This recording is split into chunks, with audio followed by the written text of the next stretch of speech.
Blair of the Mounties.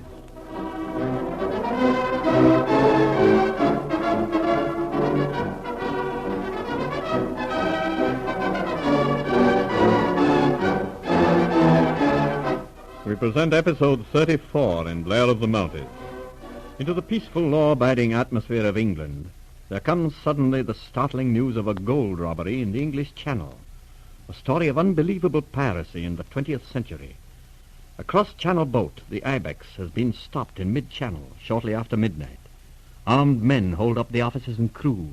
$2 million in gold bullion is taken from the ship's strong room, and the pirates disappear into the night without a trace.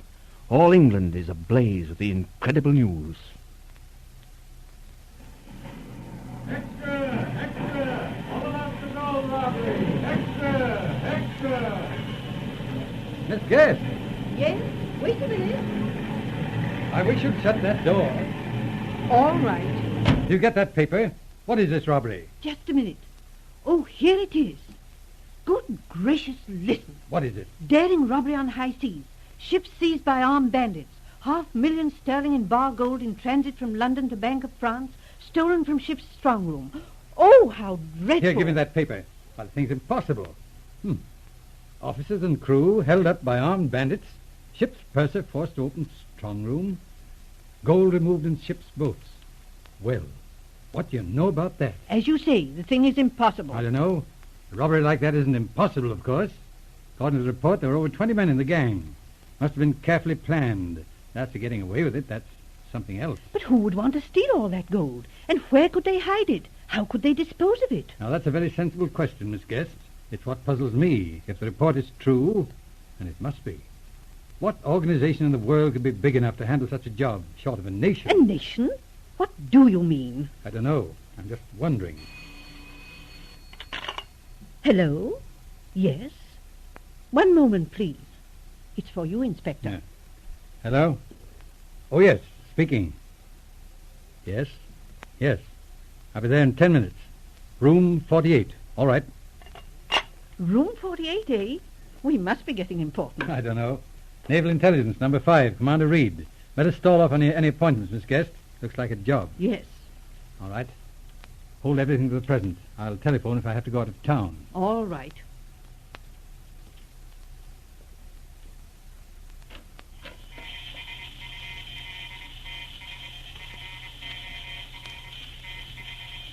Hello, Blair. Thanks for being so prompt. Sit down. You've heard this news, of course. You mean the gold robbery? Yes. Only the newspaper report. I see. There's a good deal more to it than that. The biggest thing we've had since the war. How did they manage to stop that ship? That's the most astounding thing of all. The ship's engines failed suddenly. She's a motor ship.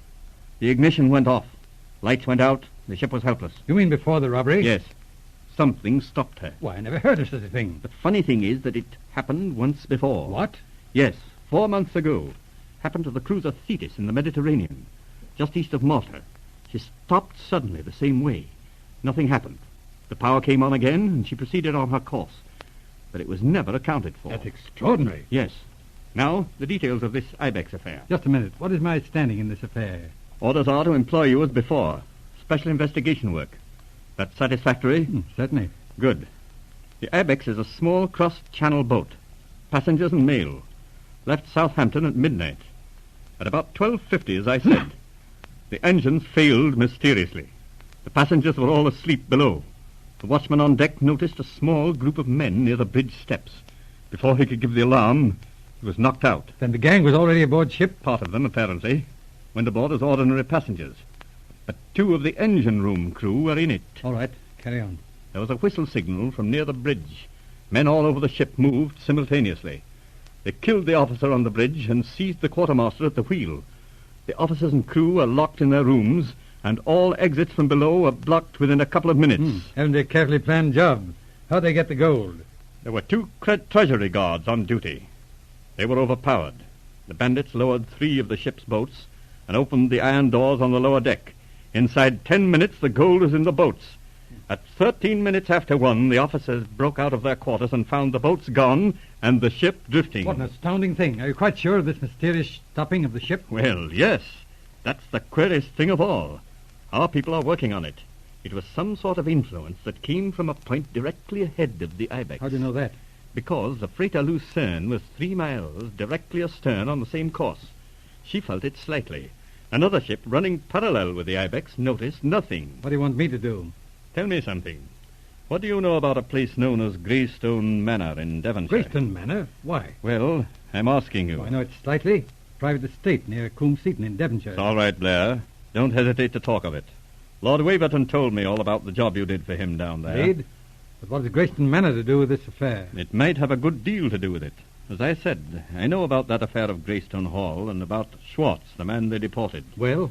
The interesting thing is that the new owner of Greystone Hall is another rather mysterious character. His name is Paul Cassar. Ever hear of him? Yes, of course. Big financier, isn't he? That's the man. He moved into Greystone Hall soon after Schwartz left the country. What nationality is Cassar? He's a citizen of Mauritania. Ever hear of it?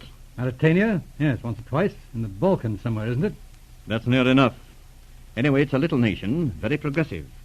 Has a fascist government that is very active in Central Europe. They have a good army and a magnificent air force.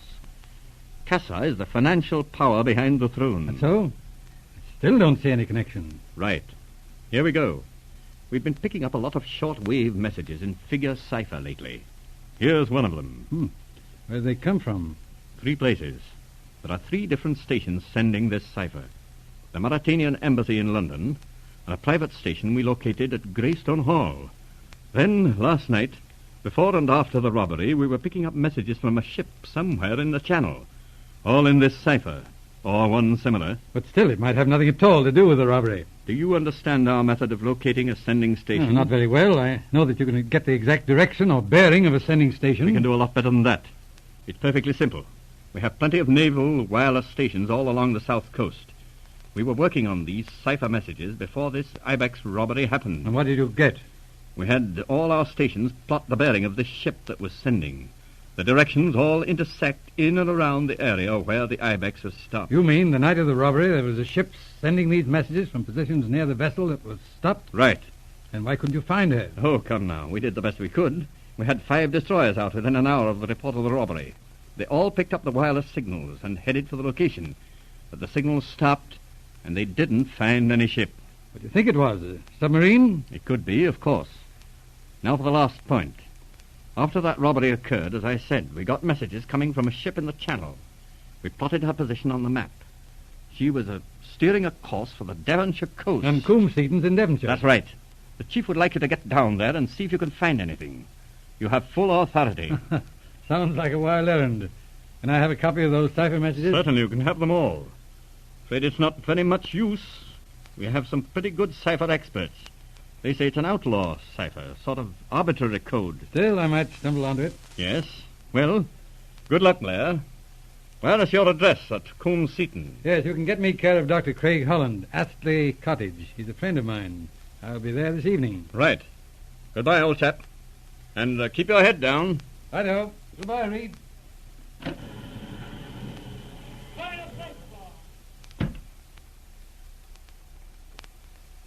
Hello, McLean. Glad to see you. Hello, sir. The doctor said to make yourself at home. Supper will be ready in half an hour. Good. That gives us time to talk things over. Well, McLean, what do you think of it? Search me, Inspector. There's been so much happening, I ain't got my bearings yet. What do you think of this idea about Greystone Manor? That's what I'm wondering, sir. Funny that place should come under suspicion again.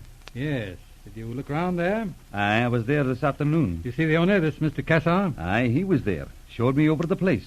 A very friendly old gentleman. You found nothing suspicious? I did not. You see, I've nothing definite to go on. Well, McLean, we've got to try and find something. This is the biggest thing since the war. The intelligence people believe that Greystone Hall is the place from which this robbery was directed. Aye, maybe, but there's nothing to show it. Did you inquire about those cipher messages? I talked to Mr. Cassar about them. He didn't conceal anything. Says they're messages in financial code. It might be two. I've gone over everything with the naval people. They've got men out along the coast hunting for likely places. I don't see what chance we have down here. They couldn't conceal a force of men at Greystone Hall without showing some activity. But there's one thing that looks very suspicious. What's that?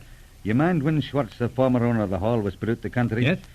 Funny he turned over everything to this new man, Cassar. Yes, but Schwartz had to get out in a hurry. He hadn't much choice. Still, I'm thinking they're both in the same gang. That's a guess, McLean. Not altogether, sir. Swatch used that same cipher for messages. Then, what? How do you know that? I took one off him when we arrested him that time. Good Lord, do you keep it? Certainly. Have it here. Just a mass of figures like the others. No rhyme or reason to it. Hold on. What's this in pencil at the beginning of the message? Just a couple of letters. Looks like O.T. Swatch must have made that notation himself. Doesn't help any. No, I was wondering if it might be a guide to decoding the message. O.T. Does it suggest anything? Not a thing, unless Old Testament. Hardest other thing Swartz would deal in. Well, how about in supper, Inspector? It's getting late. All right. Hello? Who? Oh, yes, sir. Hold the line, sir. Inspector Blair. Hello? Oh, yes, Reed. What's wrong? Hey? What? Another robbery? Where? Great Scott, how much? What's that? Grayston Hall? Yes, if you think it's any use. No, nothing yet. All right. What now, sir? Another gold robbery. Liner Altonia stopped off the coast of Ireland. £1 million sterling this time. Taken in just the same way. Good lush. What is this, anyway? I don't know. They're working fast. McLean. Yes, sir. Commander Reed wants us to watch Grayston Manor. It's funny. Sticks to the idea that this thing's being directed from there. We'll get a bite to eat and then get down there. Very good, sir. Well, come on, let's get some supper. Just a minute, Inspector. What? Keep still. Why? What's wrong? There's something moving out there in the shrubbery. See it? Look. Through the big window. Yes. Good Lord, what is it? It can't be a man. Look out!